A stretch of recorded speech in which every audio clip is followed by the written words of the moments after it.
Today we're chatting with Tom Henderson, who is as he says, he can spell the word curmudgeon in 11 languages, which is cool stuff. And what we're talking about specifically is an article he wrote about marketing for cloud services and the thrill of lock-in. This is not specifically about proprietary versus free or open source software, but about vendor lock-in, which can be even more evil. So what's going on with that in the cloud, Tom? Well, part of the motivation for writing about this had to do with the fact that the people at IBM came out very publicly last week and tried to talk about cloud value. And cloud value is certainly a nebulous sort of thing, depending upon the marketing person that you're speaking with at that particular moment. But it has to do with the idea that it's okay, Mr. Enterprise CTO, the cloud really is okay and it can save you money. Well, that's undoubtedly true. And of course, we know in IT that we take every single component of our networks very seriously and don't laugh at any of them because they cost us money to keep things going and, of course, making money for our companies or serving our organization's mission. Well, what happens when you start to love a cloud vendor so much by their extra interesting features that, wait, you really can't back out now? You've invested into their investment. Indeed, you can't move those workloads someplace else, even back to your own data center, because you're taking advantage of proprietary features and features that do not allow you to promulgate heterogeneous infrastructure for the work that you need to have done. So, do we treat all of these cloud vendors as though they were bags of generic sugar? Well, the answer is not necessarily. One of the things that I learned at VMworld that I thought was kind of interesting is that VMware is trying to retain their virtualization clientele by allowing that clientele to move workloads autonomously to and fro from data center to cloud provider A, B, or C, pretty much at will. This commoditizes cloud vendors' infrastructure as a service or platform as a service offerings. They don't want that because it reduces their overall profitability. VMware wants the nexus of control to remain with organizations, whereas the cloud vendors want to sell you all of those optional extra features, just like Comcast wants to sell you all of those optional extra entertainment components of your broadband bill. So here we have this dichotomy between what you actually want and need, what the marketing people tell you that you need, and the reality of staying in business, keeping your organization both flexible and providing your own safety in terms of being able to move things around at your will, as opposed to, well, it's okay if you leave us now.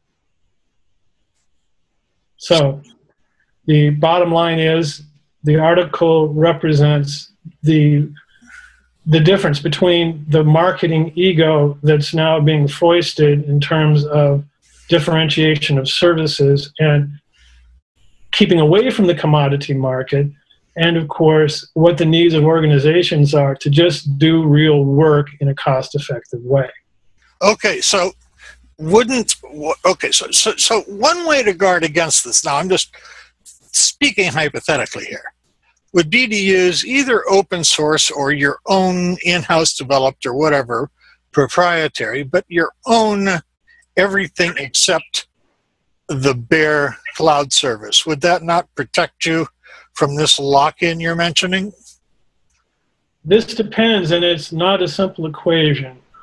Organizations have differentiating needs. We know that there are some classic examples of needs that organizations are self-satisfying, meaning they do it themselves under their own auspices in their own data centers.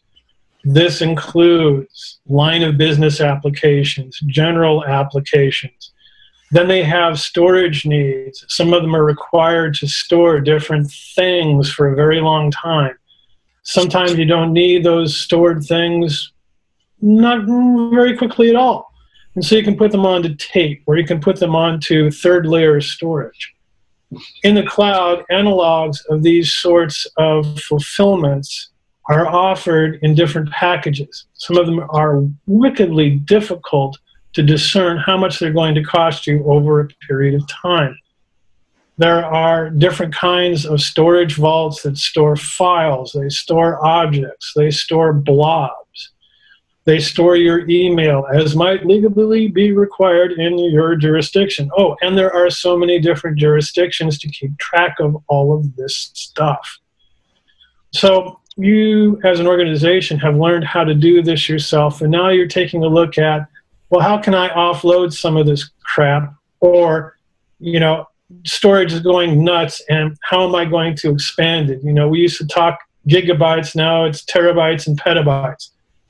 So what you got for me? How cheap is it going to be? How accessible is it going to be? How can I load up my cloud? How can I download my cloud? What's that going to cost me?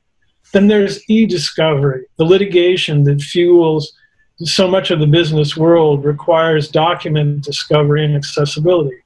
How can you do that in a way that is simple for you and your law firm, or regulatory compliant? There's a lot of different choices that different cloud providers have started to offer that really do seem as though they're solving an actual problem, and they do. But in solving that actual problem, are you then locked into that vendor, and can those prices go up? And then take the spreadsheet of what was once, a fairly profitable sort of move to the cloud and make it a very difficult financial situation for you. These are going to be different for every organization.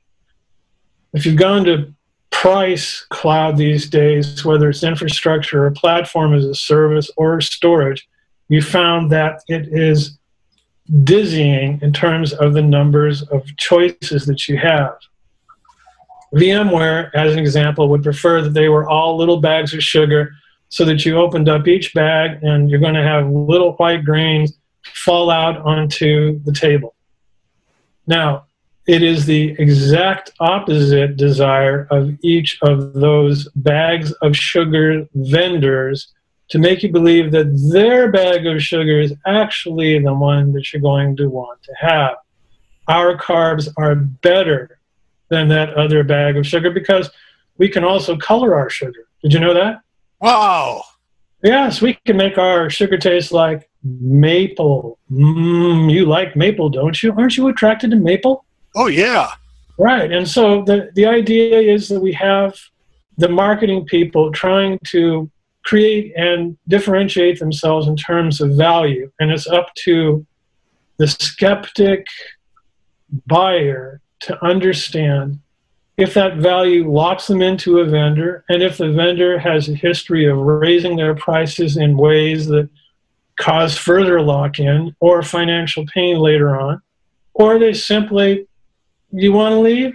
Go ahead, but it's up to you on how to do it. So as these things evolve, we'll eventually be able to drag and drop workloads in and out of places, and we really will have a commodity market for a lot of services. However, in the interim, as these different unique needs arise and can be marketed, there will be the temptation to succumb to them and the vendor lock-in that becomes endemic when you make that choice. My warning is, be skeptical. Think about the long term. Think about heterogeneity. Think about the fact that about half of the cloud vendors that you've seen recently have been involved in mergers and acquisitions, which may or may not tend to favor those acquisitions or change the character of how that organization's value proposition suits your needs.